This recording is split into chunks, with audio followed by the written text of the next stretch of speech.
It's 9 o'clock on Wednesday, March the 10th. The House Criminal Justice Subcommittee is now in session. Madam Clerk, please take the roll. Representatives Beck, Curcio, Here. Farmer, Griffey, Hardaway, Howell, Lamberth, Moody, Russell, Sexton, Chairman Doggett. Present. Mr. Chairman, you have a quorum. Thank you, Madam Clerk. Members, do we have any personal orders that need to be taken up before we begin this morning? All right, seeing none, we are going to skip ahead in our calendar this morning. If you'll stroll with me down to item number 36, I'm going to pass this gavel off here to my colleague, Leader Lamberth.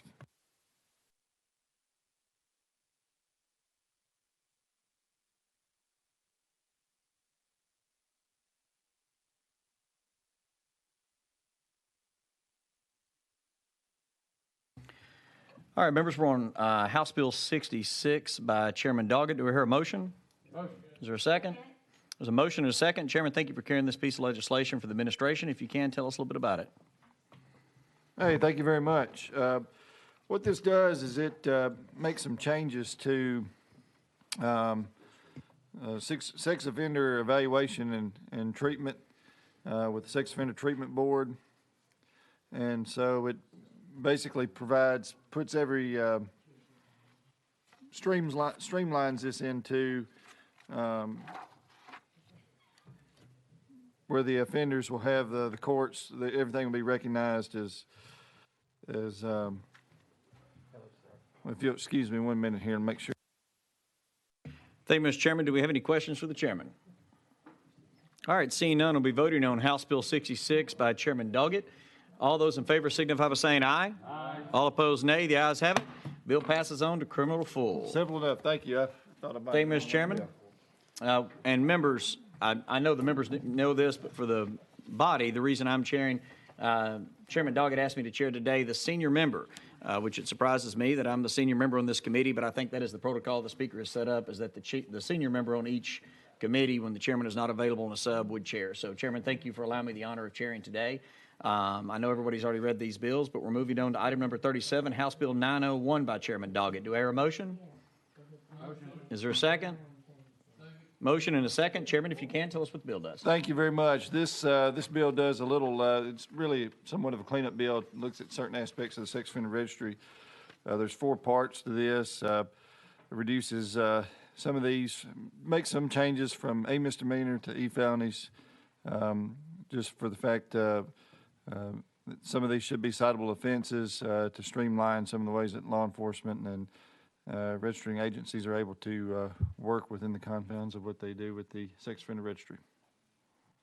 Thank you, Mr. Chairman. Any questions on this particular piece of legislation? Members, I know you've reviewed it before committee, but any questions for the chairman? Seeing none, we'll be voting on House Bill 901 to go to full criminal justice. All those in favor signify by saying aye. Aye. All opposed, nay. The ayes have it. Thank you, Chairman. You move on to full. Thank you. Mr. Chairman, we're up on item number 38. Again, by Chairman Doggett, it's House Bill 1006. Is there a motion? Is there a second? Motion and a second. Chairman, if you can, describe your bill, please. Thank you very much. What this bill does is it looks at the TCA Code 37-148, makes some minor changes of verbiage from sexually explicit image of a minor to sexually explicit image of a minor or image of sexual activity involving a minor. There's many instances that brought this about that have occurred, but we are just updating some of that language to make sure that when videos should not be shared of involving sexual activity of minors through something that's called exposing, which creates harassment and some other issues, but that is what we're doing with this piece of legislation. Members, you've heard the explanation. Do we have any questions on this particular piece of legislation? Seeing none, we'll be voting on House Bill 1006 by Chairman Doggett to go to full criminal justice. All in favor signify by saying aye. Aye. All opposed, nay. The ayes have it. Moves on to criminal full. Thank you, Mr. Chairman. And I don't think I broke your little gavel here. Here, I'm going to pass it back.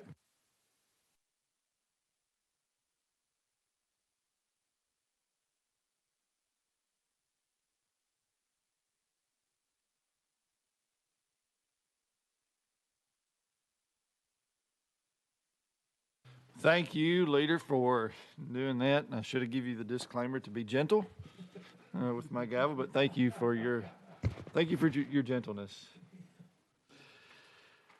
Let's see, I'm going to look.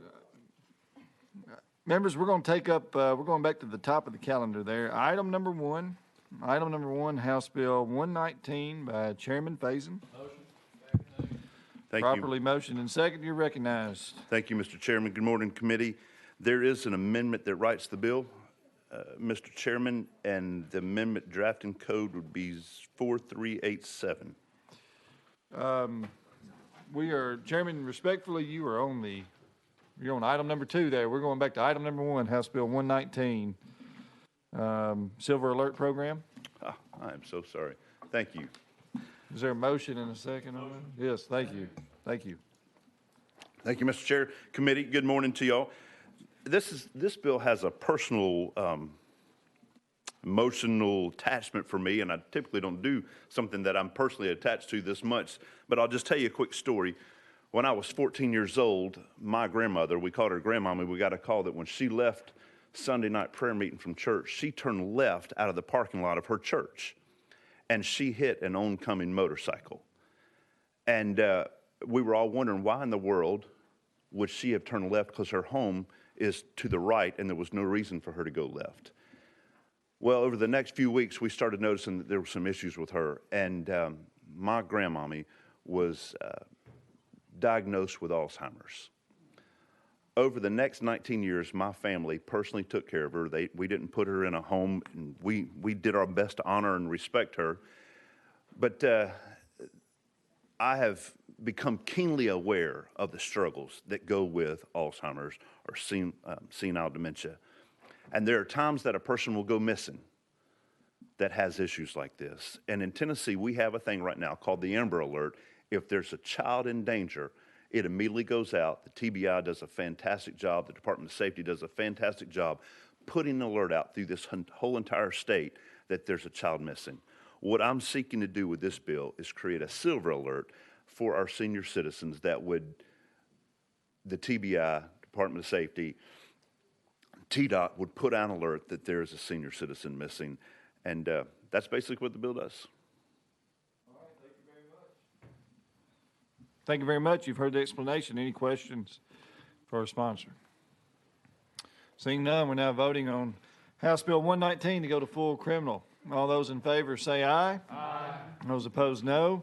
The ayes prevail. You move on to full criminal. Thank you. Next item on the calendar is House Bill 43 by Chairman Faison. Thank you, Mr. Chairman. Good morning again, committee. And Mr. Chair, this does have an amendment. House Bill 43 has an amendment that writes the bill, drafting code 4387. All right, we have a motion or a second on this? Motion. All right, thank you. Proceed with the amendment, please. Thank you. And committee, what we've tried to do is stay in constitutional muster, if you will. We have a thing that was from the early 1900s called the Open Fields Doctrine, and where there is not a reasonable expectation of privacy. Chairman, if I will, I'm sorry to interrupt you there. We had a motion and a second on the bill. We did not have one on the amendment. Okay, sorry. Thank you. Thank you. Sorry about that. If you do not have a reasonable expectation of privacy, then we understand that law enforcement can surveil an area such as that.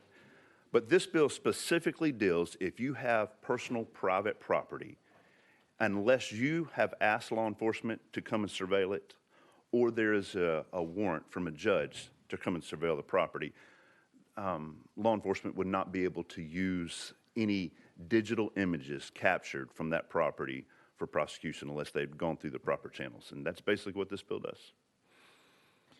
Okay, thank you. Are there any questions for the sponsor? Representative Russell. Thank you, Mr. Chairman. Sponsor, how would this affect drones if, like, there's somebody's lost and a law enforcement officer wants to view the property via a drone? Thank you, Representative Lowell. We haven't brought anything up about drones in this bill, and I guess specifically, if it's a private property that has to do with digital images, then they would probably still have to go through the proper channels, but there's nothing in this bill that brings up drones. Thank you, Chairman Curcio. Thank you, Mr. Chairman, and thank you, sponsor, for the bill. I wanted to confirm, did you say that this does deal with private property that's open to the public? No, sir. This is just your own private property. And there's other sections of the code that if there's no reason, such as a Walmart parking lot or a Lowe's That was gonna parking be a lot, question. there is no reasonable expectation of privacy there, and this would not impact that. So it's not your legislative intent to impact Not at all. those types? Good We're question. talking about their farm, their backyard, Correct. those kinds of things. My intent, committee, is this is literally for your backyard, your back 40, your own farm. Yeah. Right. Great. Thank you, Mr. Sponsor. Representative Moody. Good morning. Good morning. How would this affect private property but open to the public? So that's what we're speaking. There is no reasonable expectation of privacy such as the Walmart or Lowe's. That is considered private property, but it's open to the public. So we already have addressed in the code and in the open fields doctrine, which we've talked about in here, that is, there's no expectation of privacy there. And so this bill would not cover that. And, Mr. Chairman, and would that cover places like hotels and? Yes, ma'am. This bill wouldn't have any impact on that. All right, thank you. Representative Beck. Thank you. Thanks, Chairman Faison. I guess my question is, I had the opportunity to observe a human trafficking sting, and of course they come into a hotel room where they of a Holiday Inn or a Best Western or whatever, and they're expecting to meet a young girl there, and it seems to me that's not open fields. It seems to me they would have a expectancy of privacy going into a building, into a room, and this would interfere with the prosecution of such a case. Am I wrong? Absolutely. This has nothing to do with that, Representative Beck. There's two caveats to this. First of all, if the owners of the hotel or property have allowed that, so are you saying that they're wanting to put cameras inside of a hotel room? Correct. They do put cameras inside of a hotel room on a human trafficking sting. With the permission or with a warrant? Without permission, without a warrant, because you don't want to tip off the John Does who are coming for sex with an underage child. And this is going towards people's property on the exterior. Representative Beck, I don't see that this has anything to do with that. Mr. Chairman, if I was a defense lawyer, and a good defense lawyer like Leader Lamberth, this would be the first thing that I would hold up to a judge. And then you're talking about an obstacle that has to be ruled on by the judge, whether or not there had to be a warrant issue, a search warrant, or for this surveillance inside a hotel room. And I'm telling you, in my limited legal knowledge of criminal law, I don't see why that would not be a valid defense and let these predators of children off. Thank you. So I would go back to, we do have a reasonable expectation of privacy in America. We have the Fourth Amendment. And Representative Beck, I will say this, that a surveilled society is not a free society. And there are proper chains to go through to maintain freedom in America. And so if you're going to put a camera inside somebody's room, I think it's incumbent on law enforcement to go through the proper channels to do that.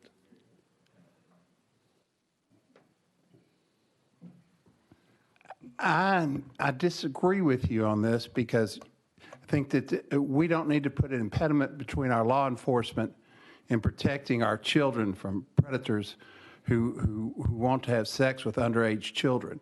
And any means necessary to catch these people is what we need to do. And I know this would be an impediment on trial court, and then it's going to have to be appealed up to see if it holds. We're going to let criminals loose, in my humble opinion. I would remind the committee that if there is a sting operation going on, law enforcement already has a good idea of what's taken place, and putting a camera in a place that you have a reasonable expectation of privacy, such as a hotel room, there's got to be better ways. You could do a listening device, you can do stuff, but if you see a young child going in, are you going to wait till this perpetrator starts to do something to this young child? I feel like there's better ways to handle that.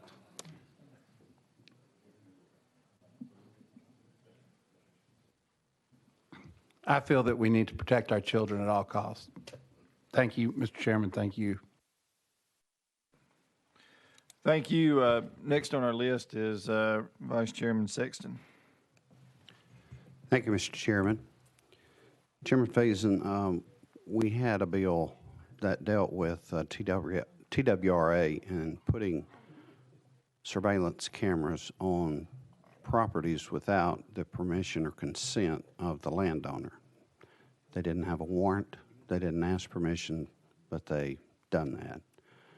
In one case, there was a landowner that took those down, and I don't know what the outcome was, but I understand it went to court, and they prosecuted the landowner for destroying property. Not sure if I've got all my facts right. My question is this: does your bill deal with that as well? Yes, sir. This bill does exactly what that does. It just encompasses law enforcement in general. It doesn't specify specifically the TWRA and them putting surveillance cameras on anyone's property. Would you be opposed to adding that as an amendment? Well, no, TWRA is included already in the bill because they are a deputized law enforcement agency for the state of Tennessee, and so this would include any law enforcement agency in Tennessee, state or local. Still doesn't mean that they couldn't come and put the cameras up. Oh, no, it does. If the General Assembly chooses to pass this bill, they'll not be able to do it. It's my understanding, and I could be wrong, so you can correct me on this, that they can't use that information, but I'm not sure that it says they can't put a camera up. I guess that's semantics, but if you can't use the information, why would you do it? I mean, if the images that you've captured are not admissible, I don't know that they would spend their energy doing something without being able to use it. My concern is just them having the ability to come on my property or anyone else's property without permission. And I know just a couple of years ago, they came on my property and put up signs to try to see if there were black bear. But they asked my permission, and I asked them if they would give me the findings, which they did, and that's perfectly fine. But to do it without permission, I think, is a violation of our rights, and I want to make sure that this is covered in this legislation. So, I'm going to, of course, vote for it, but I will talk to you later about that. Yes, sir. Thank you.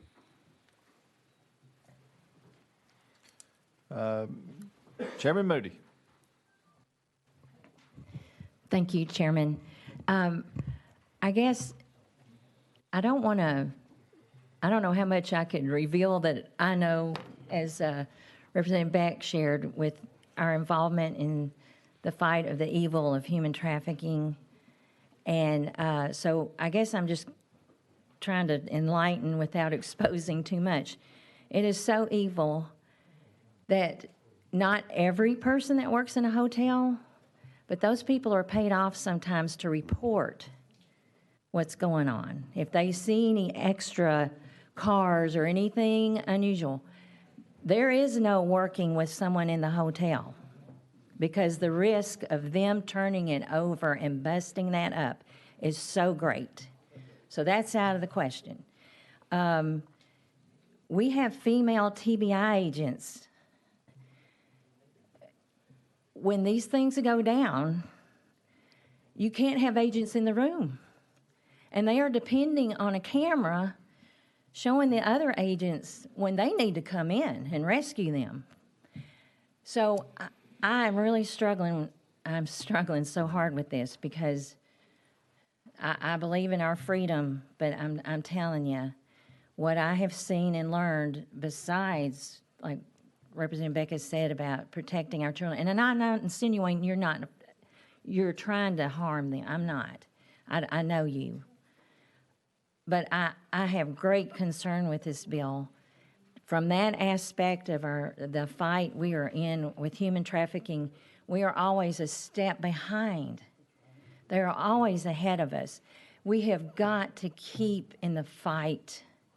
Our children and women and now boys, we've just got to. And I hesitate on this bill. And I have heard from my law enforcement back home, and again, they're concerned not with like you said, the illegal part, but just the child abductions, the crimes that happen out in public. It's just concerning to me with what I've heard from people back home and what I know here. And I guess I do have one question. I've jumped on different subjects, but we have a group of private citizens who have raised their own money to have the license plate readers, cameras put up at every entrance, on every main entrance to our county, and in conjunction with our sheriff's department. We have, through those cameras, they have found elderly people, like you just mentioned of your sweet grandmother, that got in a vehicle and were lost. They have found some of those people through those. They have found felons. Does this affect that, what individuals would raise money for? Thank you, Mr. Chairman. We'll start at the first part. Representative Moody, you know, I have a daughter who's beautiful, and there's a special place in hell for a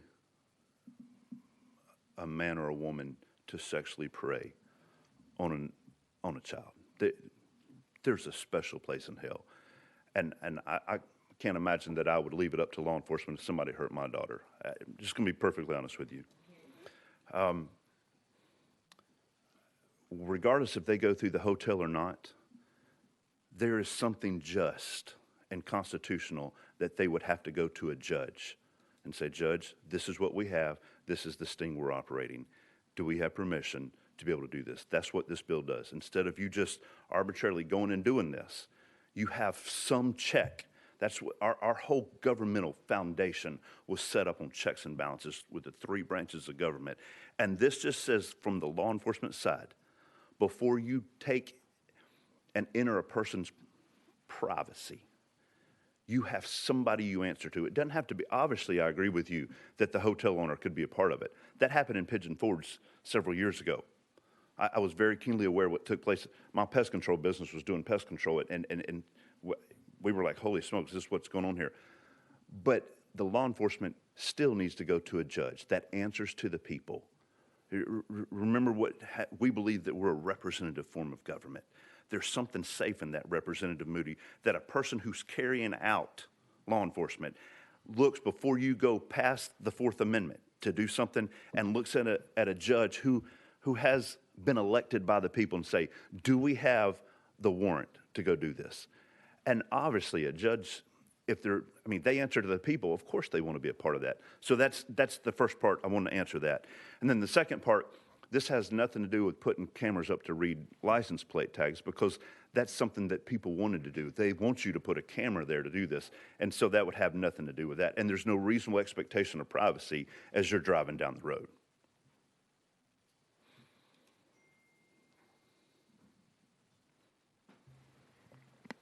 Thank you. I've got Chairman Curcio on the list next if he still wishes to speak.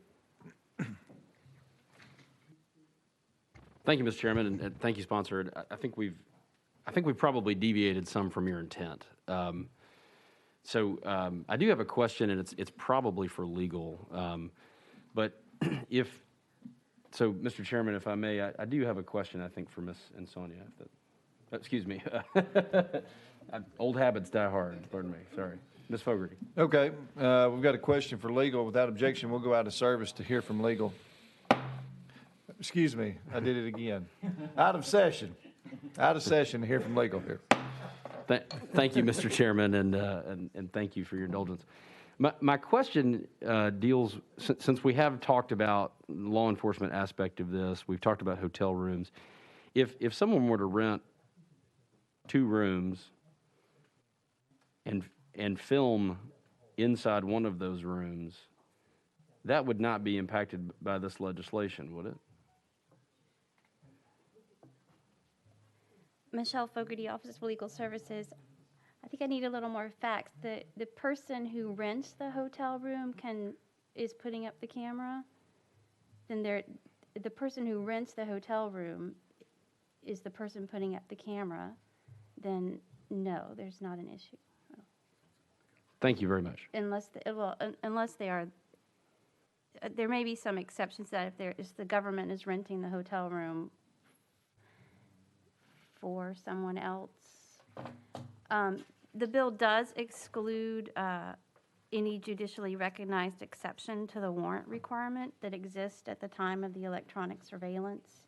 So that is another the exceptions are a search warrant, consent, and a judicially recognized exception to the warrant requirement. And can you speak a little bit more about what a judicially recognized exception to the warrant requirement would be?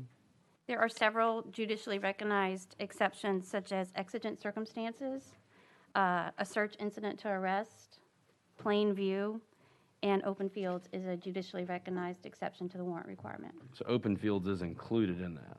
It is a judicially recognized exception to the warrant requirement, yes. Okay. Thank you very much. Any other questions for legal before we represent Beck? Thank you. Legal, it came to my mind, and I have never applied for a warrant, luckily, but isn't a warrant against a person? In other words, I want to search John Doe's home for evidence of a crime. If that's true, is that how a warrant is issued? Search warrants can be issued for persons or persons and effects. So it could also include a building, an office, a home, those types of things. Search warrants can be issued for both a person and a person's home, a person's business, financial records, that sort of thing. But the key is person. If you've got if you're running a human trafficking a sting, you don't know who John Doe is coming in. Is that correct? That would be, I don't know. I don't think that's a legal. I don't think there's a legal answer to that question. I would assume that law enforcement, if they're doing a sting, they have some parameters for that. And I'm sorry, I don't know that there's a legal answer to that specific question. Mr. Chairman, while we're out of session, do we have a DA in the audience that might be able to answer that? Representative Beck, I'm sure we do, but according to policies and procedures of the committees, we would not be able to hear from them at this time. Now, I will say this, we do have members who have requested to speak today from the DA's conference, and at some point during this, we will go out of session to hear from them. So you'll have an opportunity to ask questions then. Great, if thank that you, works sir. for you. Okay. Any other questions for legal before we proceed? Representative Howe. Thank you, Mr. Chairman. This probably is a question for legal, and I just need some confusion in my own mind cleared up. I've always assumed that a sting or video or surveillance program or operation had to have a judge sign off on that. Am I not correct in that assumption? Yes, wiretapping and that sort of thing does require a warrant. Okay. So would I be correct to assume then that the sponsor's bill seeks to take the judicial exception of open fields out of the judicial exception? Is that what you're addressing, is open fields? No, that's not what this bill accomplishes. Okay. No, sir. I'm trying to work my way through it here, Chair. There's a separate statute regarding regarding wiretapping and law enforcement, like intercepting phone calls and that sort of thing. That's a separate statute that does require an electronic surveillance warrant, a wiretapping warrant. I still don't understand then why his bill would be a problem if you have to have a judge sign off on any other surveillance. I'm not there yet. Is there any other questions for legal before we go back in session? Representative Hardaway has a question. Thank you, Mr. Chairman. And let's see, Attorney Fogarty made reference to exigent circumstances. Can you explain what those are, ma'am? Exigent circumstances are things that where the, for instance, if they were wanting, like someone's in a car and they could get away from you if the police officer didn't act immediately. It's those sort of things, circumstances where if the officer doesn't act immediately, the evidence could be destroyed or disappear or not be there's no time to get a warrant and still collect the evidence that they're searching for. Representative. Thank you, ma'am. And that situations where somebody could be heard if they didn't act and things like that. Yes, sir. All right. And this is just a basic question. What will this bill do different than current statute?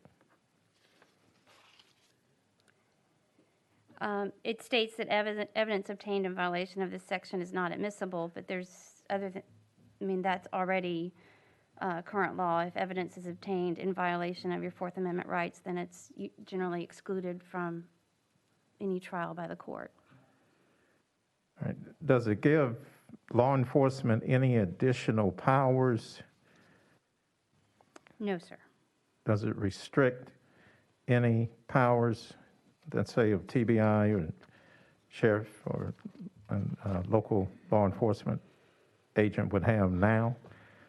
Would it be restricted in any way if this bill passed in the present form? No, sir, because it allows exceptions for search warrants, judicially recognized exceptions to the search warrant requirement, and consent.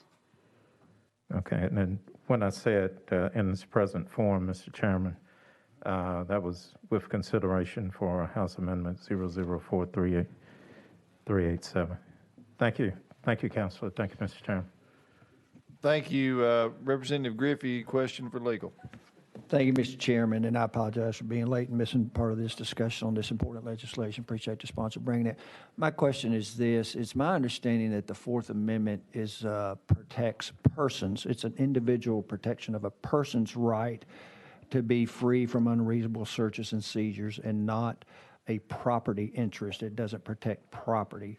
And that was sort of the whole basis of the Fourth Amendment open fields, is protecting a person to be secure in their houses and their papers and their individual person, what they may have on them from unreasonable searches. But once you get outside the home or the private protected space of your person or your vehicle, then the right sort of gives way to a secondary governmental interest to have legitimate law enforcement, so that somebody may have a 100-acre farm, can't set up a meth field in the middle of the farm and start cooking meth and be free from inspection or review, because under current Tennessee Supreme Court law, a helicopter could fly over and observe that, and that would not violate the Fourth Amendment. So I could just get some clarification from legal regarding that, please. I believe you're correct. The special protections accorded by the Fourth Amendment are to people in their persons, houses, papers, and effects. The courts have said that that does not extend beyond the curtilage, for example, of the house. It does not extend to open fields. And so, yes, the United States Supreme Court has upheld airplane flights over open fields, helicopter flights over open fields. Those things have all been upheld as acceptable under the open fields doctrine. Any other questions for legal? Representative Beck. Thank you, Ms. Fogarty. Representative Griffey's question made me think, as it stands right now under the Fourth Amendment, if we're in our house or curtilage, we're protected from, any law enforcement would have to get a search warrant, correct? Yes, sir. Very good. Thank you. Thank you, Representative Griffey. Your name? Representative Russell? Thank you, Mr. Chairman. And I got a question for legal to follow up on my drone question. If helicopters and airplanes are allowed, would drones be also allowed to do flyovers? Drones are covered under 3913-609 separately. There's a whole separate statute that addresses drones and what they can and cannot do. I haven't read any United States Supreme Court case addressing drones specifically. I could research that for you if you want. If you would, that would be great before the full committee. Sure. Thank you. Any other questions for legal before we go back in session? Seeing none, we are now back in session.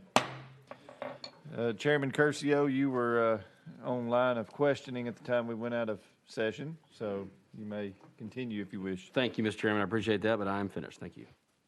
Thank you very much. Next on our list here is Representative Hardaway, questions for the sponsor.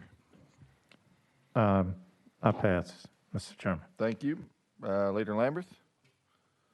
Thank you, Mr. Chairman. And just a couple of comments for the sponsor. Again, thank you for bringing the bill. I know what you're trying to do here is to make sure just to protect folks' rights without getting in the way of law enforcement.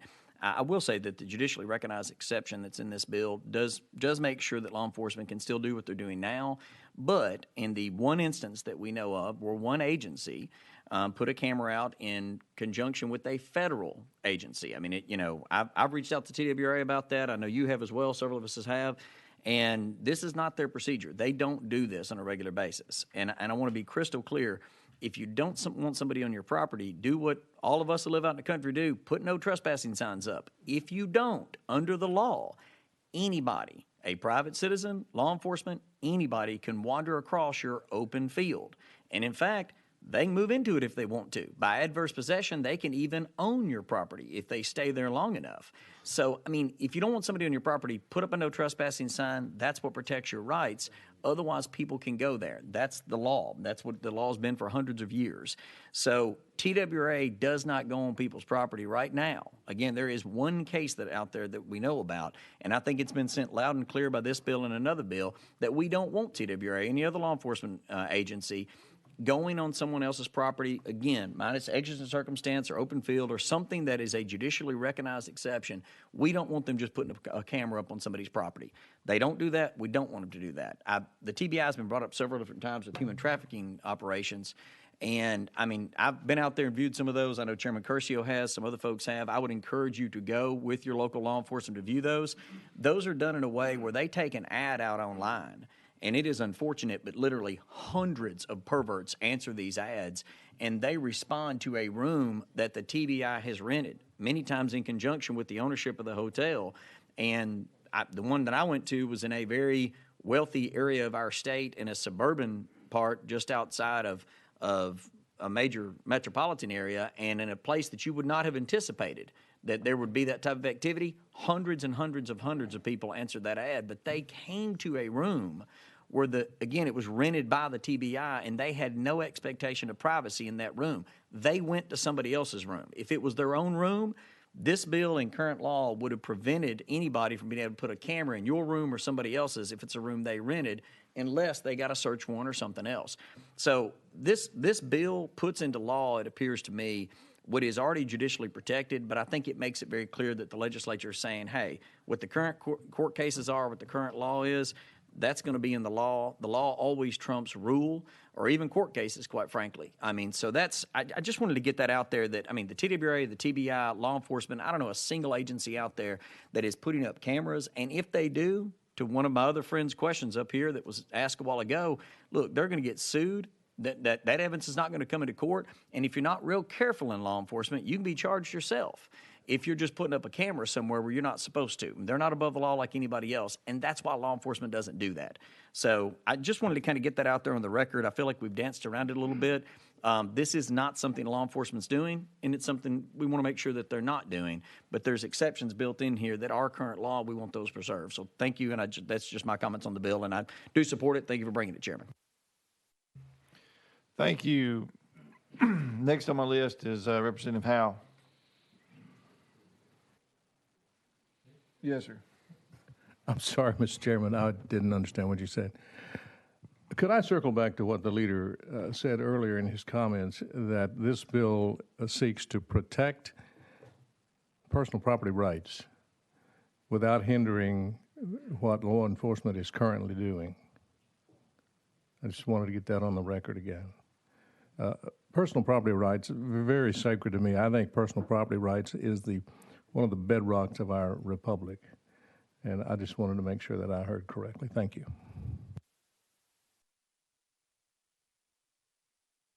Chairman Farmer. Thank you, Mr. Chairman. I think Leader Lambert summed up what I wanted to say very well. I think that was well put, and I just wanted to make it clear that it's my opinion this bill does nothing to hinder law enforcement from going after sexual predators of our children. I have a daughter myself. I would never think about doing anything that would take away any sort of protections that any little girl or little boy across this state, this country, this world would do. And I don't think this bill does that. I don't think this bill takes away any tools that law enforcement has. I think it just tightens up our stance on, hey, we want to protect property. We believe in property rights. And if you're going to come in and do something, and if you have time, get a warrant. If you don't, look to see if you have exigent circumstances to do so. So I want to say thank you for bringing this piece of legislation. I'm going to be supporting it. Thank you. Next up is Representative Russell. Thank you, Chairman. I'll pass.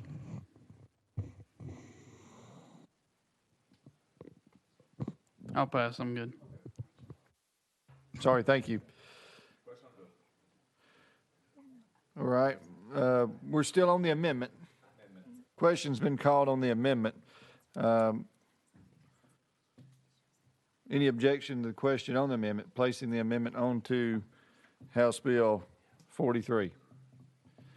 Seeing none, we're voting to add the amendment. All those in favor say aye. Aye. Those opposed, no. The ayes prevail. We are now on House Bill 43 as amended. Before we proceed, I will say we have some that are here to testify. If we can go out of session at this point to hear testimony before we continue debate on the bill as amended. We are now out of session. I have representatives from the District Attorneys General's Conference. If you would come forward, please. You can either stand at the podium, you can sit in the chair, introduce yourself for the record, and you'll have 4 minutes to make a statement here. Thank you, Mr. Chairman and committee. My name is Stephen Crump. I represent the Tennessee District Attorneys General Conference. I serve as their legislative chair, and I also am the elected district attorney from the 10th Judicial District in Southeast Tennessee.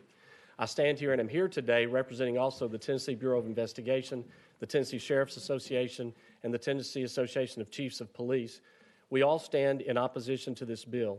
And while we respectfully appreciate the thought behind this bill that has been enunciated, we believe that also very respectfully that legal counsel is wrong in that there will be significant issues. The easiest way for me to show this to you is How would we obtain permission from a property owner to send a confidential informant to make a drug buy into the drug dealer's house? Are they going to give us permission to enter their house?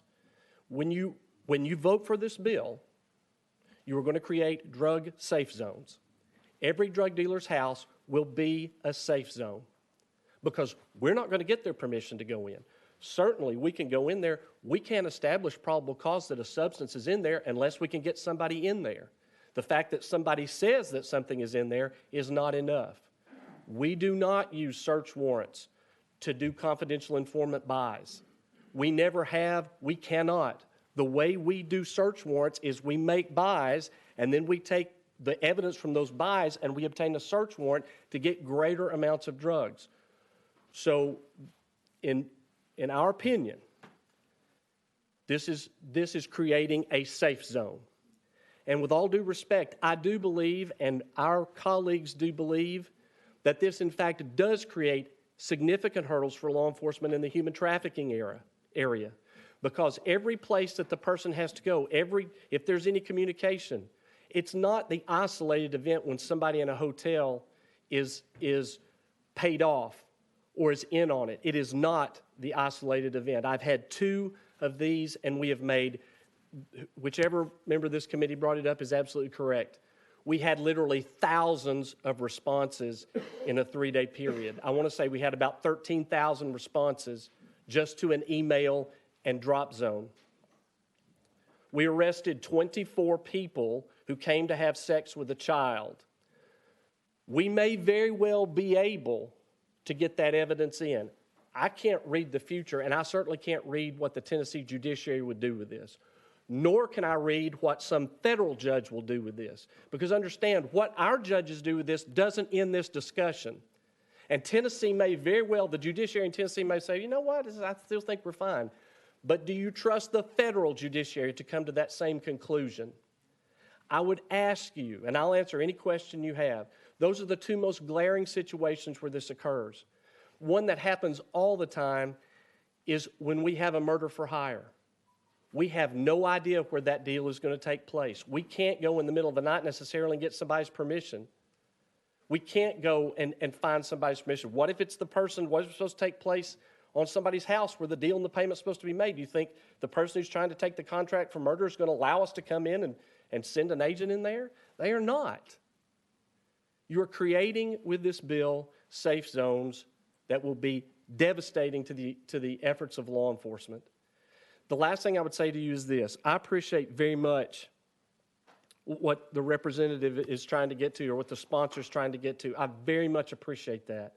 I don't think any of us in law enforcement take the obligation to observe the Fourth Amendment strictly lightly. We all swear an oath to uphold it. I'll answer any questions y'all may have. Thank you, General. Are there any questions for our guest? Representative Sexton.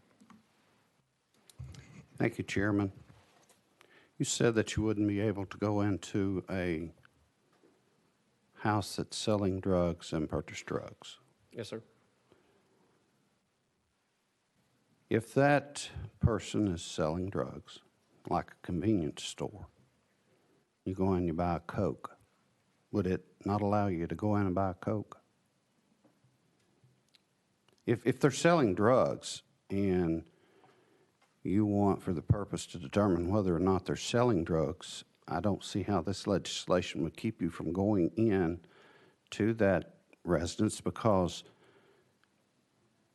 it's obvious they've got something for sale and people that's got some money is willing to go there and purchase it. So, you know, you wouldn't have to get a warrant to do that.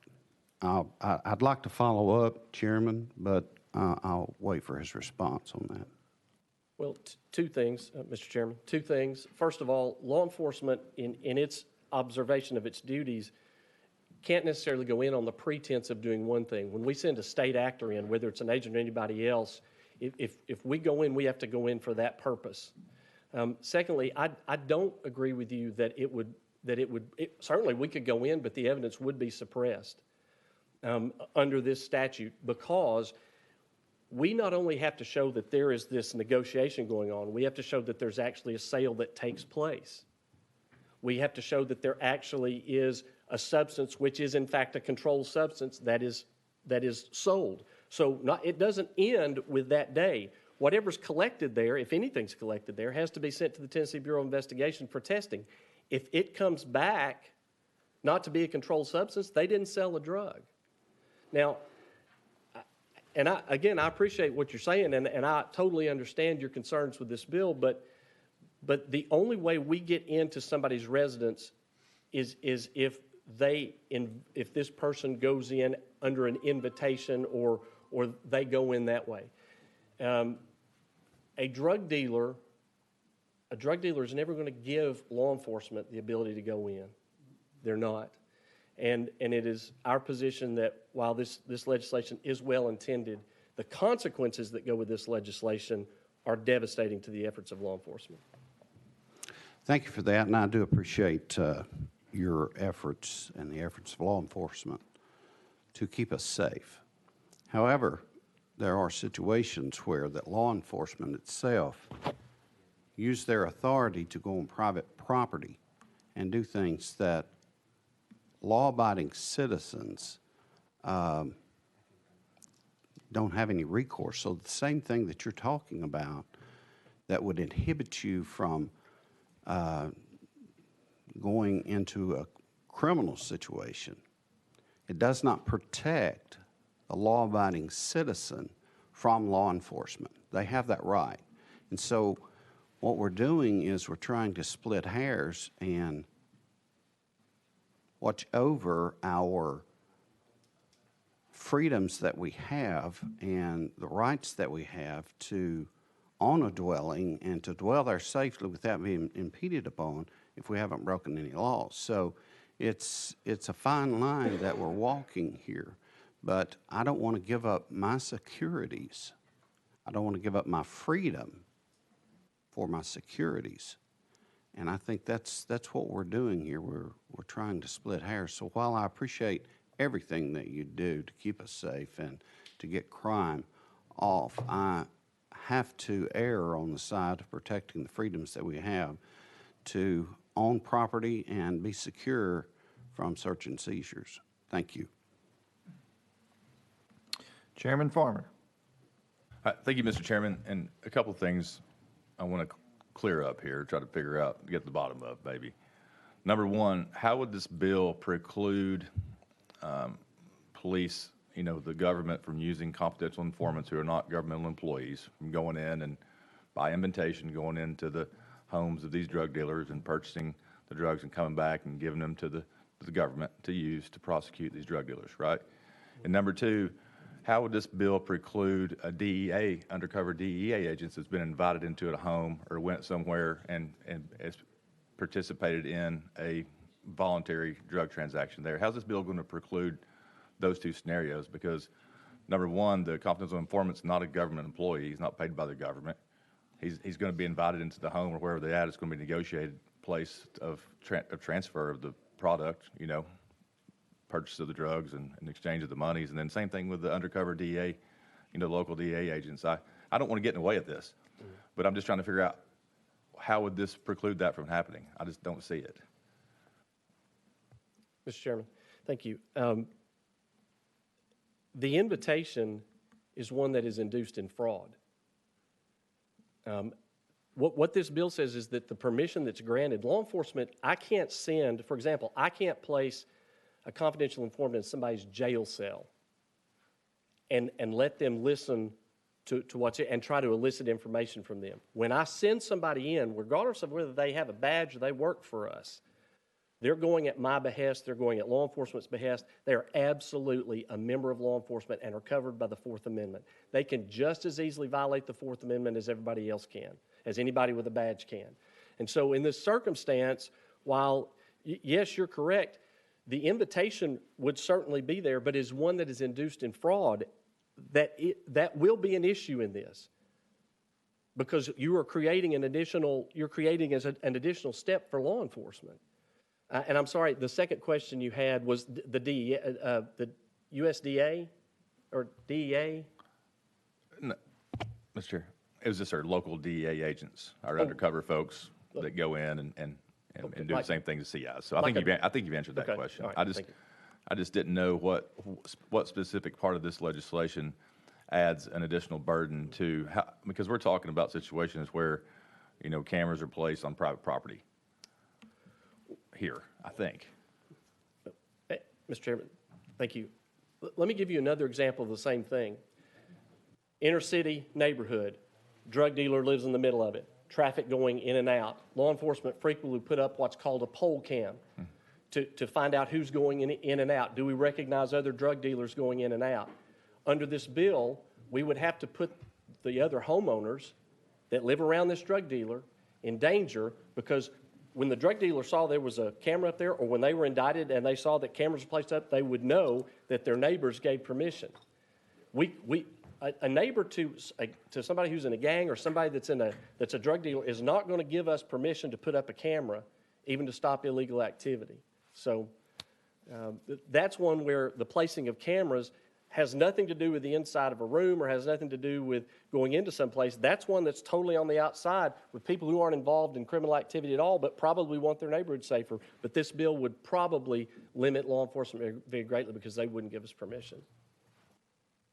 In that situation, I think that the camera would have to be placed on private property. So these pole cams are generally placed on electric poles, old electric lines and cable and such, and that's not private property. And that's open and obvious. I mean, anybody could walk by and look to see what that camera is seeing, right? We're talking about the actual camera being placed on a private person's property, not on the telephone pole. It's not. I think in your example, that would have been the case, right? About it, that pole cam being placed on a telephone pole? Is that correct? A poll cam would, but that's not the only way we use cameras. That's the general term that I use, but we don't just put them on there. And frequently, and I don't know the answer to this because frankly, we've never had to litigate it, I'm not sure that something that belongs to AT&T or Bell or somebody like that is not private property. I don't know that a telephone pole belongs to the people of Tennessee and is public property. I frankly believe that it's probably the property of Bell South. And I think that probably some of the private utilities that operate across our state probably own their lines. I don't know that, and I'm not representing that to you, but I think it's something, given your question, that we should talk about. Thank you. That's all I have. Thank you. Representative Griffey. Thank you, Mr. Chairman. Thank you, General Crumps. Good to see you again. If you could, please, just walk the committee through the number of years of experience you've had prosecuting criminal cases and your contact with law enforcement. And if you can answer for the committee whether it is the consensus of all law enforcement pretty much within the state of Tennessee that this legislation, if we pass it, is going to create drug-free or drug distribution zones, safe zones for drug distribution, safe zones for crime, and it would prevent law enforcement from being able to send in a confidential informant who's wearing wired body cam, audio, whatever, whether it's a car, a home, to collect evidence to build a case for probable cause so they can go to a judge and get a warrant and actually go into that individual's home. So could you just comment on those issues, please, sir? Certainly. Thank you, Representative Griffey. It is the consensus of all law enforcement as represented by the groups that I talked about that in fact that would be in fact the result of this piece of legislation. In putting together a criminal case, and let's just take the drug dealer case in a private residence, typically what would happen is we would get information that somebody is selling drugs out of a particular house. Typically those are not people, sometimes they're people who have seen it, sometimes they're people who have heard about it, but it's rare that we get somebody who literally at that moment comes to us and goes, hey, if you'll come right now, you can do this. Now, we might be able to get a search warrant, but here's the problem. If it takes us 2 hours to get a search warrant, which is not an unreasonable amount of time to get a search warrant, in those 2 hours, all those drugs can be gone. So then if we do manage to get a search warrant and a confidential informant goes in, there's nothing there for them to see. We are not going to get the permission for law enforcement to do this. And to answer your question, I guess more succinctly, yes, we do believe that it would, in fact, result in that. Thank you, Mr. Chairman. Thank you, General Crump. And as I read it from the amendment we just adopted, it says a law enforcement officer shall not enter private property for the purpose of engaging in electronic surveillance or installing electronic surveillance equipment. General Crump, do you mean to read that as I read it, that this means a CI who may have a criminal charge pending or something, trying to assist law enforcement to get bigger fish up the chain, the big drug dealers rather than the small users, that would limit law enforcement from sending in some person who's trying to collect evidence and build a bigger case without, they'd have to get a warrant or permission from the person who owns the house or is leasing the house that's probably the one engaging in the criminal activity. Yes, sir. That is, in fact, our belief. And I would say this related to that, the idea of permission in this, that if you can imagine law enforcement in Cleveland, I don't have any real solid number, but I would be willing to bet that there are probably 2,500 private businesses to 5,000 private businesses within the city limits of the city of Cleveland. Maybe 5 times that. I don't really have an idea. But that means every year we're going to have to go around and get permission before we can go into their private property. If that were not the case, and I understand that there may be some argument that we don't have to do that. Well, if that's not the case, then why is this amendment adding consent to it? The idea is absolutely that this part had to be put in here. This is not workable for law enforcement, and it will create problems, enormous problems. Thank you. Thank you, Chair. Thank you, Representative Russell. Thank you, Chairman, and thank you, General Crump, for being here, and I appreciate what you and your staff does for my district. You do an outstanding job. I want to clarify something you told Representative Farmer just a few minutes ago, and these confidential informants, when they go in to do buys or whatever they're doing, did you say that they go in acting as law enforcement officers? Yes, they will go in. They are going in specifically for a law enforcement purpose, that is to gather information, and they are deemed to be, if they violate the Fourth Amendment, it still results in suppression or exclusion of the evidence. The fact that they are not employed, and some confidential informants actually are employed. There are paid informants. There are people who don't have any criminal record, but they live in a place where they know that people deal drugs or they do whatever, and they will be paid by law enforcement to be a confidential informant. In this circumstance, the one that you specifically ask about, though, they absolutely are considered to be law enforcement and an actor of the state. Thank you for that. The amendment that went on the bill, 4387, exempts privately controlled monitoring devices and equipment worn by law enforcement officers. Wouldn't that exempt those people? I don't think so.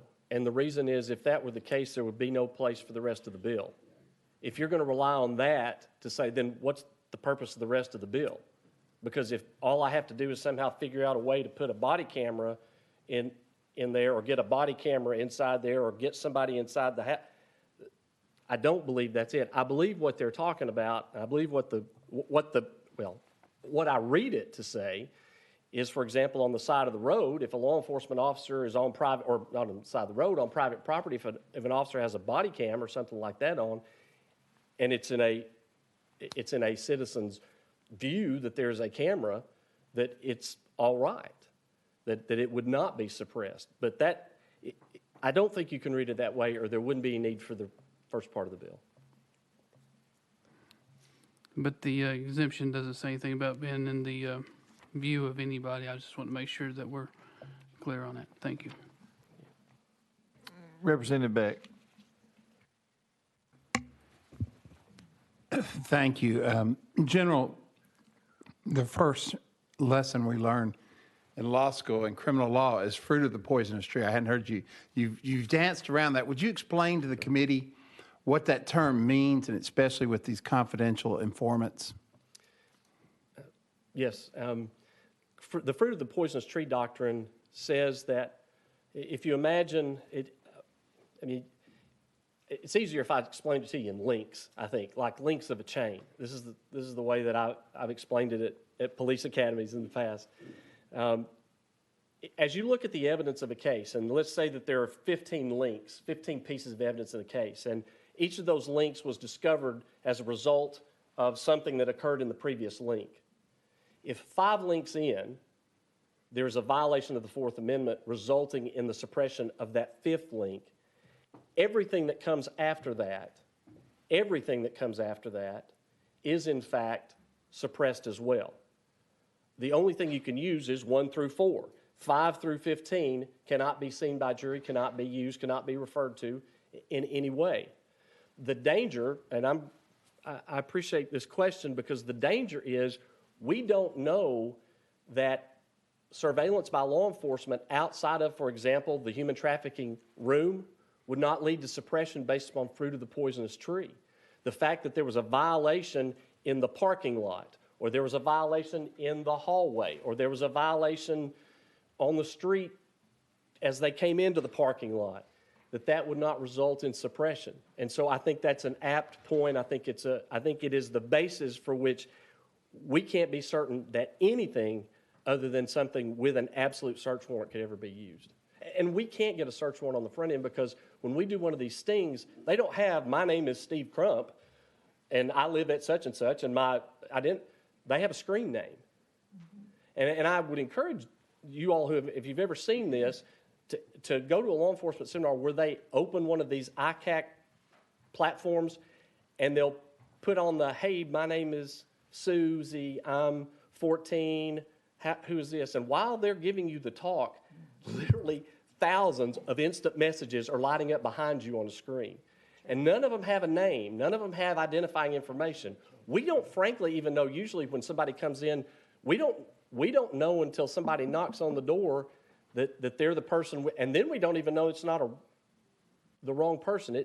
It's a very complicated process, and certainly the fruit of the poisonous tree would apply in that instance. To what extent, I'm sorry, I can't tell you. And that was an interesting point. Tell us what's the process, what you have to apply for a search warrant?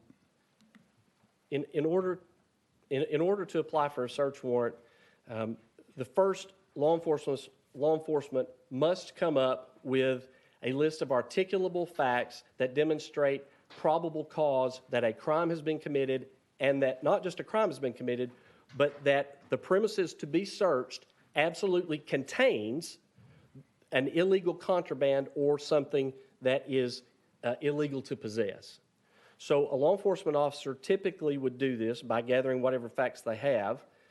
And in a drug case, the way you would ascertain that the drugs are actually in the residence is you would send a confidential informant in who would then come back to you.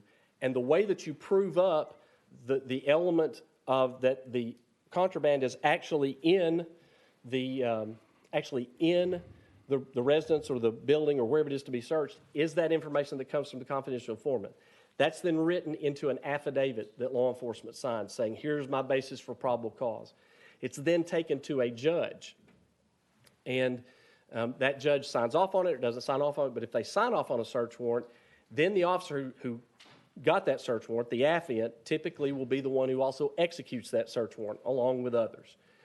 Once that search warrant is executed, a copy is left with the people who were there by law. A copy is brought back to the court or the original is brought back to the court for filing. Lastly, you in your opening statement, you said that if this bill is passed, we have no idea how the courts are going to interpret it, both state and federal. Is that correct? Yes, sir. And but I'm sorry, Mr. Chairman, I will say this. Okay. The courts look at your words. They, as a matter of jurisprudence, assume that you meant to do something. And they will assume, based upon the record that we have now created, that the purpose of this bill is to limit law enforcement. So when they interpret this and they look at the legislative history of this and they say, well, what were they trying to get at? The idea is they want us to strictly scrutinize the efforts of law enforcement in these circumstances. So I can't tell you how they will rule, but I can tell you that the level of scrutiny that's applied to each will be extraordinarily heightened because the legislature has specifically spoken on this and has specifically created a legislative record that says we intend to limit law enforcement. And this should be construed narrowly. These are construed narrowly against law enforcement as it is. This will be tightening that. Thank you very much. Thank you. Representative Griffey. Thank you, Mr. Chairman. Thank you, General Crump. General Crump, let me propose a hypothetical and ask you if you think that this hypothetical is that far off for some real-world situations that you or you know of other law enforcement that have run across. I know that I've seen situations similar to this. There's information developed that someone's doing some human trafficking, and it has adult men having sex with minors, 10-year-old little girls and stuff. And you got reports of that. That's about all you got. And you're trying to develop that case. And the parent or some other caregiver may be involved with this stuff. And so you need to develop evidence to get a case to develop who these perpetrators are. So you might send somebody posing as one of these males that wants to engage in sex with little girls, and you send them in to meet with this person that's setting up that deal, and you wire them up with a video surveillance. Suppose you develop evidence later on where the criminal act takes place, and then you find out who the victims are, and you get DNA evidence that exactly proves who committed that act. But if you develop that evidence, the DNA evidence of what man raped that little girl, that comes after this electronic surveillance thing, and you didn't have a warrant to go in there, is that person going to get away with that crime? In my opinion, yes, sir. And I will say this, when it comes to the idea of the hotel room, we assume that criminals act statically. Because, see, when you say, well, let's say the court says, well, if you go into law enforcement's hotel room, then you can't be prosecuted. You know what the child rapist is going to do? They're going to rent their own hotel room. And then we won't be able to use the footage of them renting the hotel room because it's private property. Mm-hmm. And then we won't be able to use them walking out of their car to the hotel. And then we won't be able to use the footage of them walking from their car up to their room. See, we can't assume that criminals fill whatever void we create for them. Predators fill whatever void is available and will change their hunting habits every time to get more prey. And so we can't just assume that because there's this wonderful potential exemption in here that in any way that will ever protect another child, because they will simply change and get their own rooms. Representative Griffith, you got any other follow-up? Representative Sexton. Thank you, Chairman. Do you have the ability to access a computer camera now on a private person? Do you have the ability to do that? Have you ever done that through any of your surveillance? Just my Ring camera at home. I mean, you talking about me personally? No, I'm talking about the computer camera. On someone's computer, there's a camera there. I am certain that it can be, I mean, I know it can be done because we've read about it. Nobody in my experience in law enforcement in my district has ever applied for a search warrant like that. And here's the reason. That would be under typically under what's called a T3 wiretap search warrant. The idea being that we are capturing electronic communications between people, because that's between the camera that takes the picture and the screen or the computer where we're intercepting it. There's wire transfer, or I guess today it can be wireless, but the idea is it's an electronic communication. That sort of thing is intensely manpower driven.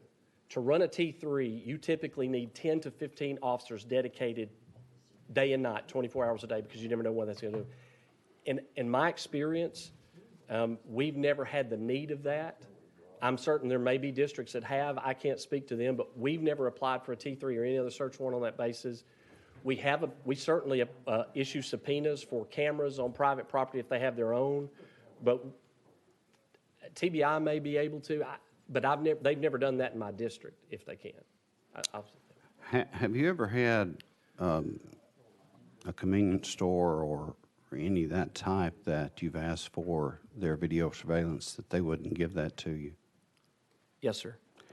And so do you get a warrant to try to obtain that? We typically issue a subpoena. Yes, sir. I mean, we can issue a search warrant in that case, but the difference in what we're talking about here and in that case would be at the point that we're going to that camera, we already know a crime's been committed and we have other evidence. We're seeking additional evidence to corroborate typically what we already know, and it may be for identification. It's a rare occurrence, but yes, we have been denied, and when we do, we have judicial means to get that.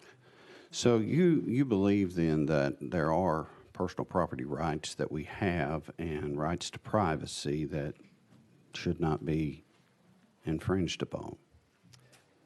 Absolutely. And you don't see that this bill as trying just to honestly protect our personal property rights that we have and our personal freedoms, to protect that.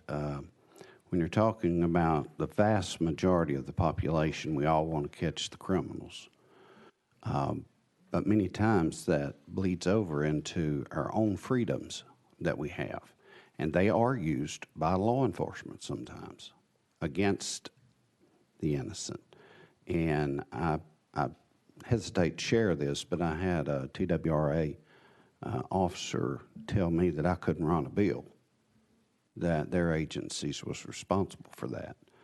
And they managed to kill the bill that I had in committee and never once came to me, didn't ask me about it, but they went to the committee and the chairman and the Senate and everyone. Now, that was our agency that just did not want me to run a disability act for veterans that could use an airbow. They told me that I could not do that, that we as the legislator had given them that authority. And so I think we have to push back occasionally and let the people, we as representatives, are the ones that's closest to the people. And that's who we represent, is the people. And so for me, I want to preserve the freedoms and rights that we have, even if it means that we have to hinder law enforcement to some degree. But I do appreciate all the work that you do. Thank you. Thank you. Do we have any other members that wish to ask questions? Representative Hardaway. Thank you, Mr. Chairman. Just looking for some clarifications on some of the examples that you gave on having to get to the evidence quickly before it was destroyed or disappeared.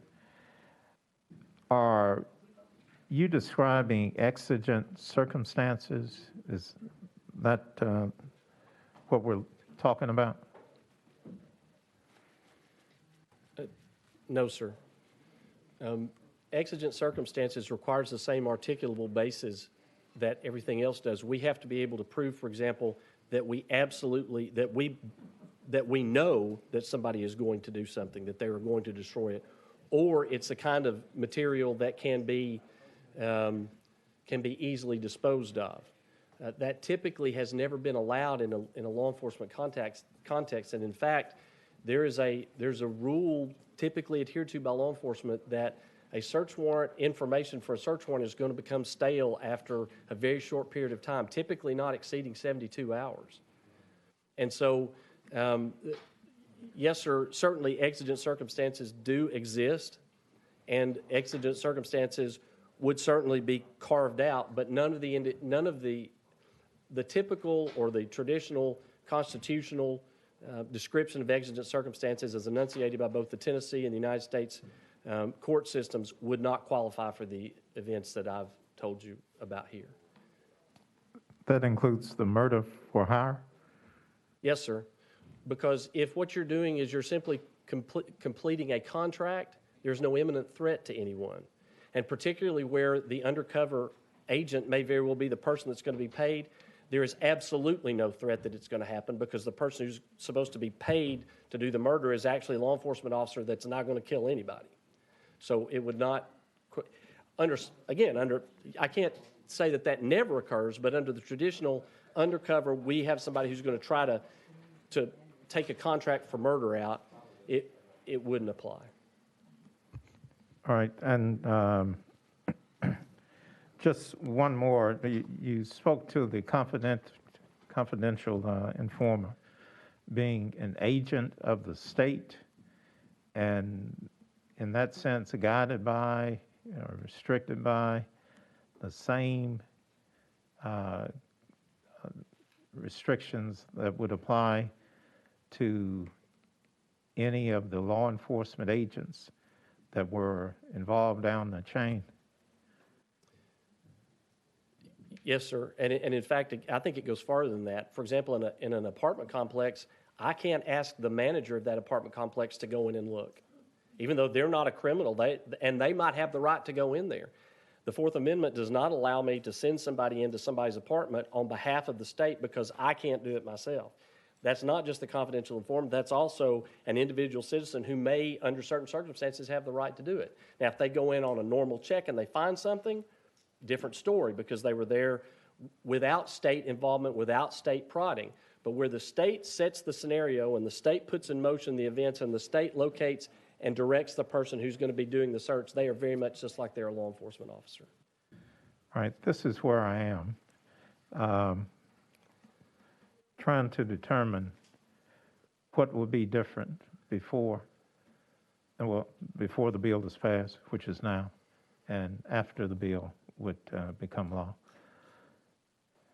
And my legal counsel has said that a lot of the circumstances that you described, there'd be little or no treatment that would be different after the bill became law.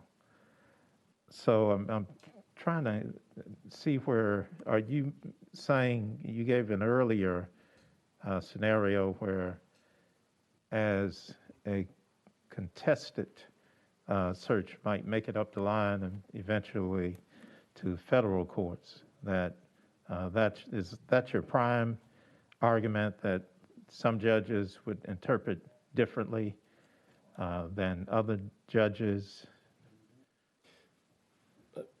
No, sir. My principal argument when it related to judges is that we don't know what they're going to do. And I certainly respect the counsel that you got. I believe it's incorrect. But we don't know how any judge in this state, and we can't know until we present a case to them. They're not allowed to tell us what they think of it. They're not allowed to give us an opinion even when we have motions pending. They're not allowed typically to give us something until they're getting ready to rule or they have ruled. The Tennessee jurisprudence criminal law doesn't just end with the Tennessee Supreme Court. Once appeals are exhausted within the state system, the federal system then under federal habeas corpus law or some other federal statute, potentially under maybe even a civil action or a 1983 action, allows federal courts to opine and have frequently, the Sixth Circuit has frequently overturned Tennessee state cases that have gone up the line to the Sixth Circuit Court of Appeals, and then they've sent it back down. Two very significant Shelby County murder cases were overturned by the Sixth Circuit and sent back. One was dismissed outright, I believe, and the second was sent back for a retrial. That's relatively recent. We can take no solace, we can take no comfort in the fact that we believe our Tennessee judges might understand what you're trying to do. The judges are bound by what is on the page and what has been said by the General Assembly in this hearing. And so they are now going to be bound by the idea that this group wants to significantly limit law enforcement's ability to use these means. That could be right, that could be wrong. We happen to think it's wrong. I have great respect for the sponsor. He came to my district not all that long ago, and we had a very good time, and we had a very good conversation about this bill. I have a great deal of respect for him, and this is certainly not, I want y'all to understand something. Every day, my whole professional life is built around the oath that I and the other 31 elected DAs and the other 450 assistant DAs that work in our offices take every day. I tell law enforcement every day, you don't have enough for a search warrant. You don't have enough to charge somebody. I'm certain that I exonerate more people on a monthly basis than the public defender's office does. That is not a criticism of them. It is simply, I deal with every criminal case in my district, and I tell law enforcement a whole lot of the time, you do not have what it takes. Law enforcement is not out there looking, and I appreciate this, and to the TWRA stuff, I understand. I had 2 farmers come to my office when TWRA came across their baited dove fields and wrote them a citation, and the baited dove field was forever in on their property, and people I've known since I was a child. And so I understand that. I understand exactly what you're hearing. I'm not going to comment on something that I may have to prosecute at some point in time. But I will say this, when it comes to those circumstances, I believe we have to be very careful when we do one of 2 things. When either we overprotect the populace to the loss of our rights, but when we underprotect those who deserve protection because we're afraid not of the people that we have here, but something that might happen in the future. With those 2 things are equally dangerous to a free society. If we don't believe we're safe and secure in our homes because of government, that's an awful place to be, and God forbid we ever end up there. But it is also just as dangerous if we have a society that we cannot hold those accountable because we're afraid of what might happen. Last question, Mr. Chairman. Okay. On the issue of, you made reference to the courts considering the language and also what is said here today, the legislative intent. So if considering what the legal counsel has given us, if the sponsor chooses to agree with her interpretation, does that improve the standing of this bill in your eyes? To what extent, what particular part are you talking about? Legislative intent. How much consideration will the courts give legislative intent? Legislative intent is very significant in interpreting particularly a new statute. They will look to what the General Assembly or the United States Congress was trying to do. They assume you wanted to do something specific or you would not have spoken. You speak through your acts. And so they will look at, if there is, for example, if they want to know what y'all were talking about that you wanted to limit in terms of private property, if there's not a description there, they'll go back to the legislative intent, and they will impose on the law the definition that they believe is correct based upon what you all have said. And what could the sponsor say that would give you comfort? Besides, I withdraw the bill. Last calendar, maybe? First calendar of next session? Let me say this. I don't think it's an easy question to say what's going to make it better, because then you really are getting into the minutia. You're getting into things. I just think the premise of the bill is absolutely on point with what everything in our Constitution stands for, but that doesn't always mean it's the right thing, and it doesn't mean it's something we have to do. The fact that it may fall within the parameters of what we consider to be constitutional doesn't necessarily mean that we have to restrict law enforcement that way. What law enforcement does every day, they get sued all the time. They get sued all the time. My DTF gets sued all the time. That we are now the subject of Board of Professional Responsibility complaints when we violate somebody's constitutional rights. When one of my assistant DAs violates somebody's constitutional rights, potentially they're going to find themselves in front of the Board of Professional Responsibility. So before we do this, there are ramifications outside of that I think are incredibly important. And with all due respect to my friend, I just don't think that this bill can be fixed. Thank you, Mr. Chairman. Thank you. Have Representative Sexton again. I just wanted to comment on your passionate speech about government and the work that you do to try to protect us. And I want to say this on the record. I don't feel safe in my home because of government. Maybe you haven't heard, but they shut down our churches over this past year. Government should not have the right to do that. They've told us where we could go, when we could go, if we could go, and that we would be fined or locked up if we didn't. So government has gotten too large, too big, and too authoritarian. And I think that this bill reins them in a little bit. Of all the work that you do to protect us, God bless you. But there's a lot of work that's going on in our government today that will take our freedoms away when they can shut our churches down and they can shut our schools down, that our children can't even go to school, and the teachers union are holding over our heads, and we're at their mercy. Then we've got some problems in this country, and we need to get back to our freedoms. Yes, I am afraid of government in my home. Thank you. Thank you. Any other questions? Without objection, we're going to go back in session. We're now back in session. Thank you, Mr. Chair. Chairman Faison, you're recognized. Committee, if you'll give me 2 minutes, let me give you some intent. I'd like to start out by first saying that my family is a huge fan of law enforcement, all law enforcement in Tennessee, whether it's the TWRA, local police, and I'm a huge fan of our DAs. My DA at home is one of my closest friends, and I love him. That's my 16-year-old son right there. I've told him, if you ever stop by police, you respect them. Whatever they say, you do it. I'm a huge fan of them, number one. I back the blue, and my family backs the blue. But committee, you need to understand something about me. I also back the U.S. Constitution and the safety thereof. In his speech, he said, I'm worried about the future. Ladies and gentlemen, I'm worried about the future too. What was totally unacceptable and shunned 15 years ago in society is widely accepted and celebrated today. We change our emotions and our thoughts constantly, and who knows what will happen 15 years from now and what will be illegal. So I will say this. He brought up all the stuff about a guy going into for a drug bust. My intent of this bill is to be so limited. I actually put this in the bill, so limited that this is if you affix a device and put it on somebody's private property, you have to have a warrant. I actually have in the bill, and Representative Russell brought it up.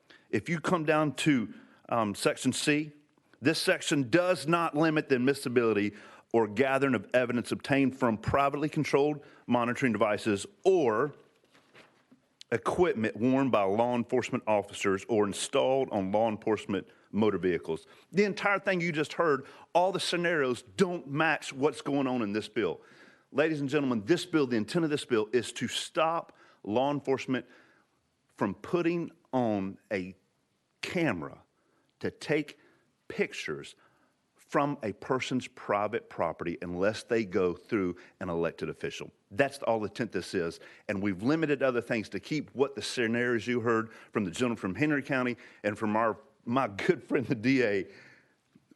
We've taken care of that in this bill. So I believe we're doing right. We're staying on point with the Fourth Amendment and recognizing that people's private property, they have a right of reasonable expectation of privacy where they live. Thank you very much. Representative Griffey. Thank you, Mr. Chairman, and thank you, Chairman Faison, for bringing the legislation.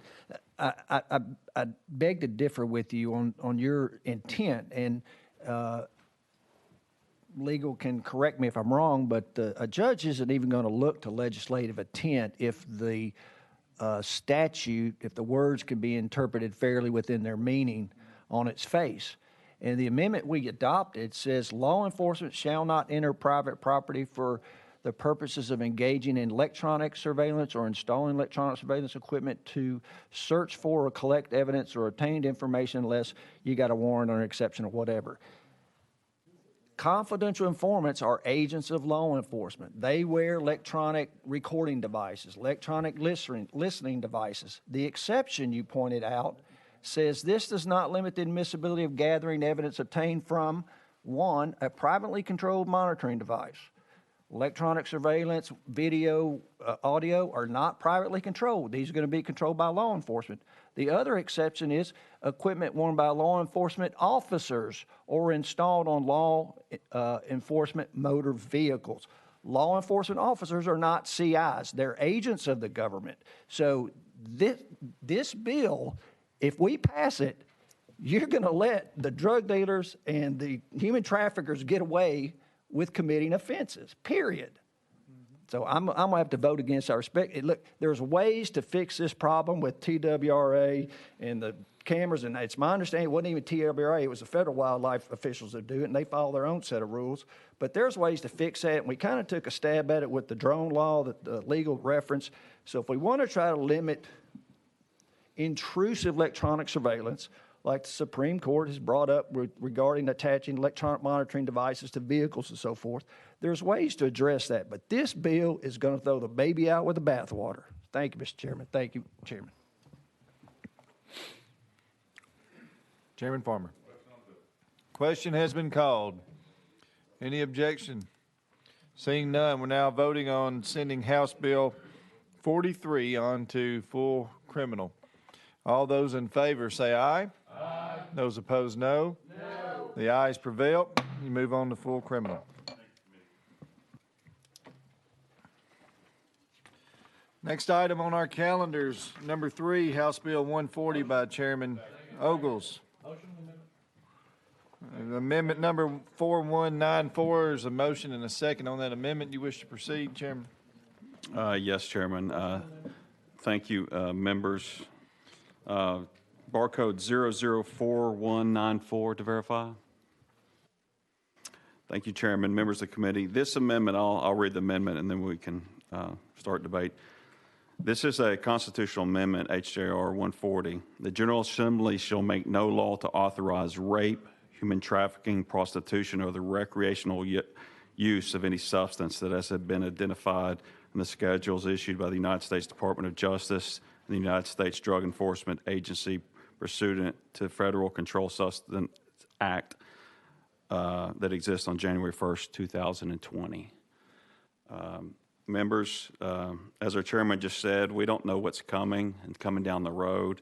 We heard a lot about human trafficking earlier and prostitution and the causes, the horrific crimes that are a result of that.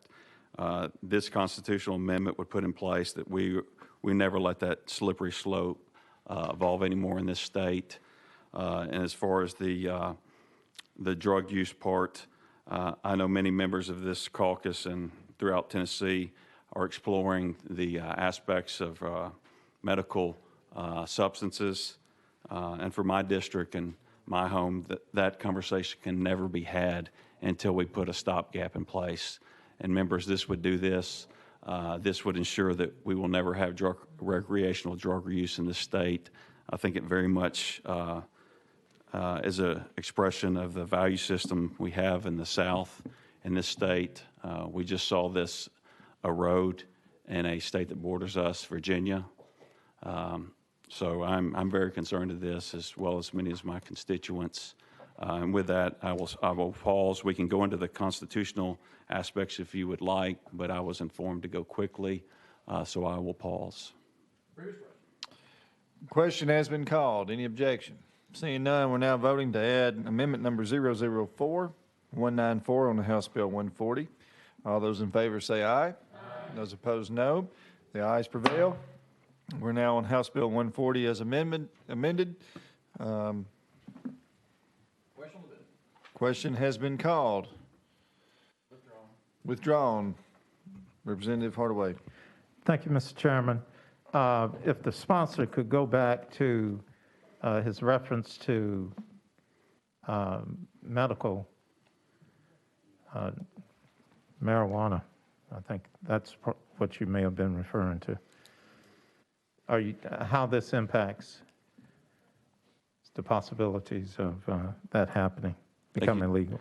Thank you, Chairman. I believe I said medical substances. I didn't specifically address any substance, but I know there are some debates that have started to the evolution of new products that are coming to be available across the country. And how would this impact those, not the debates, but the likelihood that there would be, I'm specifically asking about medical marijuana.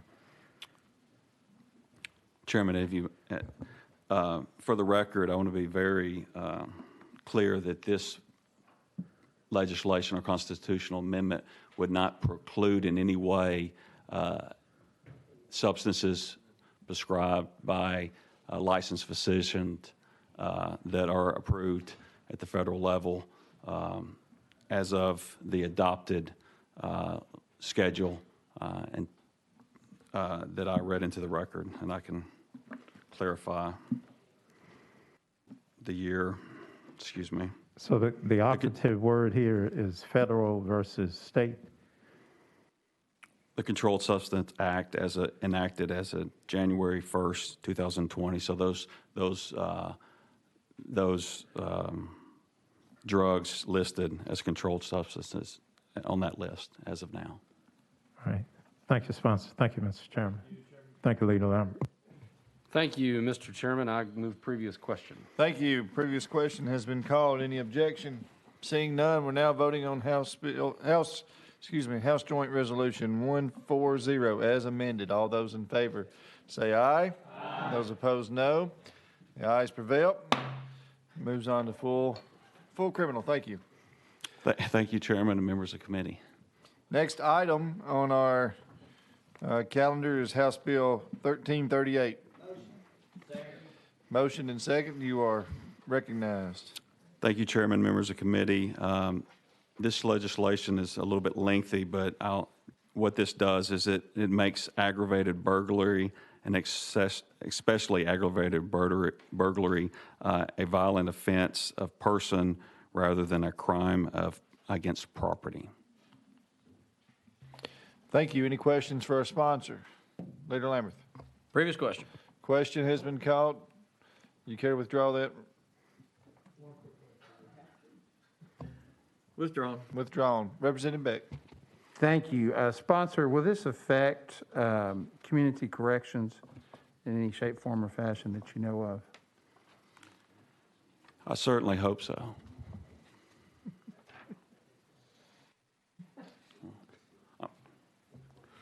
And why do you want to affect community corrections? Well, I think it's important to solidify in the state that, and that may not be the right word, but there's certain crimes that are held at higher regard as far as the impact on society and people. And we hold as I heard all of you recently debate, our property in high standard in this state, especially our homes and those properties we own. So for a person to come onto your property and burglarize or enter with a weapon, for that to somehow not be held in a serious manner with those crimes that hurt people, I think is especially troublesome and something that needs to be clarified and fixed pretty quick.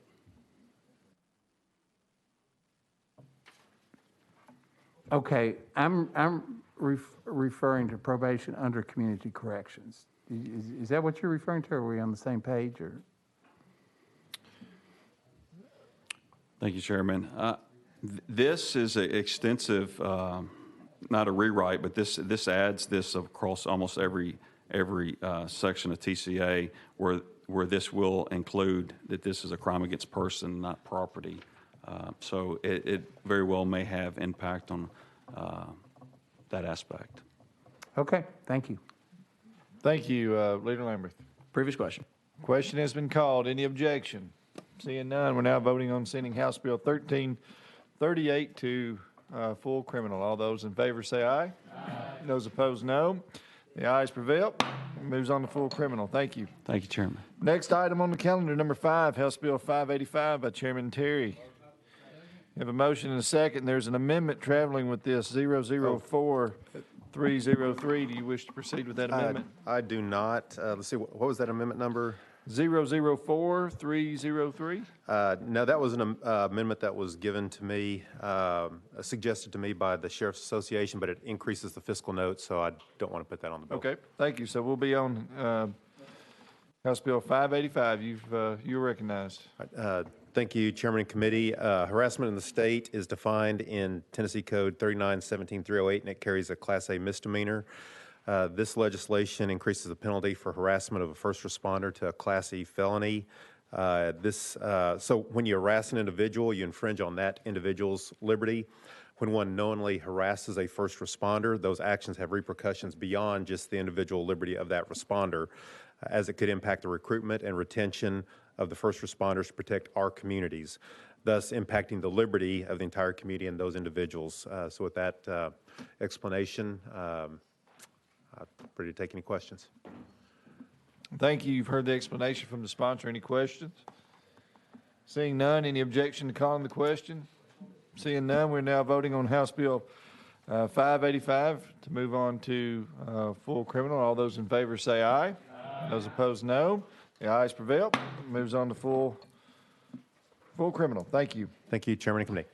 Item number 6 on your calendar, House Bill 578. We are going to roll 5 spaces without objection. Rolling 5 spaces.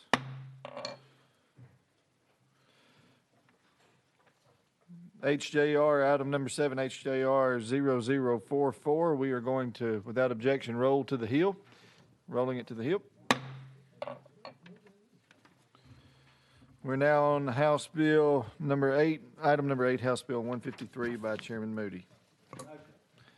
Have a motion and a second. You're recognized. Thank you. Give me a second to get my book together. I am in House Bill. Boy, I'm totally lost. Okay, here it is. All right, I'm sorry. Forgive me. House Bill 0153. We ran this bill last year, and COVID got it. So for those that weren't on here to hear the explanation, our law enforcement agencies currently, this bill would allow them to. Let me just back up and read it and keep it simple. This bill will allow current seizures of guns and weapons to be court petitioned, allowing our law enforcement agencies to sell the confiscation of and keep the profits. Currently, our law enforcement agencies keep none of the funds if auctioned, and if traded, guns and weapons that are seized can only be traded to a gun dealer who currently can only give back more weapons and ammunition.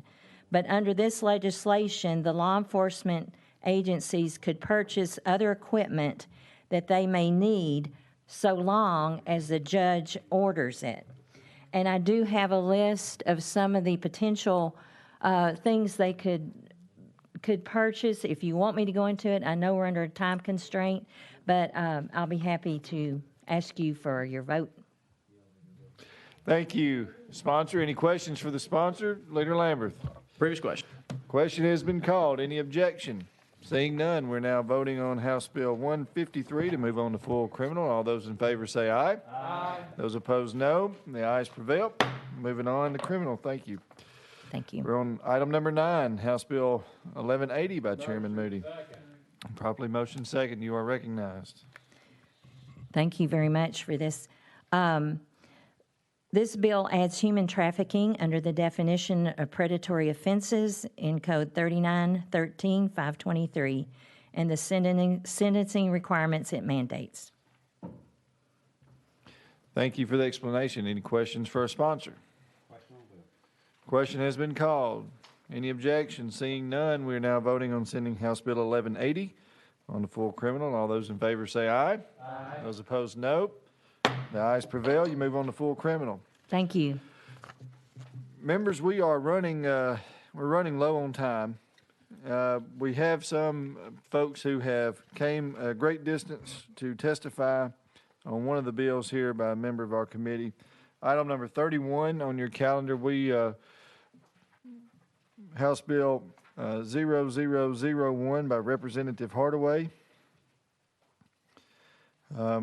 The intent here is if we have a motion in a second that we will recognize the sponsor and then go out of session to hear testimony. Have a motion in a second. Representative, you're recognized. Thank you, Mr. Chairman, and I would appreciate it if we could go out of session and hear from Attorney Kelly Henry. Okay. Thank you. Without objection, we'll go out of session. Madam, if you will, you can sit there, stand at the podium, introduce yourself, organization that you're with, and you will have 4 minutes for testimony, and then we'll have questions if time permits from the committee. Thank you, Chairman Doggett, and thank you all for the opportunity to address you this morning. My name is Kelly Henry, and I am a member of the Tennessee Bar, and I am here to offer testimony in respect to House Bill 0001, which would bring the Tennessee Code into compliance with constitutional requirements from the United States Supreme Court, in that it will amend the current statute dealing with intellectual disability and the exclusion of individuals with intellectual disability from capital punishment as is required both by Tennessee statute as well as the U.S. Constitution. I bring 30 years of experience as a criminal defense attorney and a capital defense attorney to this committee this morning, somebody who has litigated in this area of law, which is often difficult to understand and complex. What I would say to you is that the amendment to Section A essentially just requires the statute to follow these two books: the American Association for Intellectual and Developmental Disabilities and the Diagnostics and Statistical Manual. These are the definitions of intellectual disability that the U.S. Supreme Court requires every state to apply when considering whether or not an individual is ineligible for execution. Unfortunately, Tennessee law does not comply with those two statutes. Since the court has interpreted those statutes in 2014 in the case of Hall versus Florida, as well as 2018 in the case of Moore v. Texas. You have my testimony before you, but I would also urge you to look at the testimony of the American Bar Association, which also tells you that our statute does not comply with the Constitution, as well as Ken Starr, former judge, Solicitor General of the United States, who believes strongly in the death penalty and yet supports this statute. Gentlemen and ladies, I will tell you that this statute is very tightly crafted and in a way that will save Tennessee taxpayers money and in a way that will move capital cases more quickly. For individuals who come before a judge in Tennessee, if the current law stands, and they are in fact intellectually disabled under these two statutes, you're looking at cases being reversed, sometimes 10, 15 years down the line, at great expense to the state as well as a great cost to the victim's family members. This will clear that up and take that argument away. It also answers the call of the Tennessee Supreme Court in the 2016 case of Payne versus Tennessee, where the court said that this body needed to take action to clear up a problem in the Tennessee procedure, to patch a procedural hole. Subsection G of the statute answers that call. It is very tight, and I'm telling you that as somebody who does post-conviction work and who's now going on the record, and this will be used against my clients in the future. They have 1 year in which to bring a claim under this statute, and they have the defendant has the responsibility to bring that evidence forward. And a trial judge in the state of Tennessee would be the judge to decide. The prosecution would have an opportunity to test that evidence and an opportunity to appeal that decision. This will simply clean up a problem that exists in the statute. It will not open any doors. It is very tight. It does not allow a floodgate of litigation, and I can promise you that as somebody who knows every single person on Tennessee death row right now. And so with that, I know that your time is very tight. I'm happy to answer any questions. I also would urge you to look at the testimony, of Jim Ellis. Mr. Ellis actually wrote the original statute that we passed in Tennessee. He argued the case of Atkins versus Virginia, and he also tells you that our current statute is unconstitutional, and he supports this bill. And he, of course, has the most experience in this area, and of course, but for COVID, would be here personally. So again, thank you so much for your time, and I will be happy to answer any questions. Thank you, madam.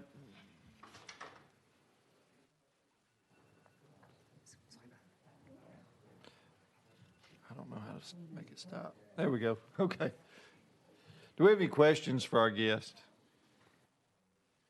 There was a testimony that was sent to you this week that was provided by the sponsor of this bill that we made sure that each of you received in an email.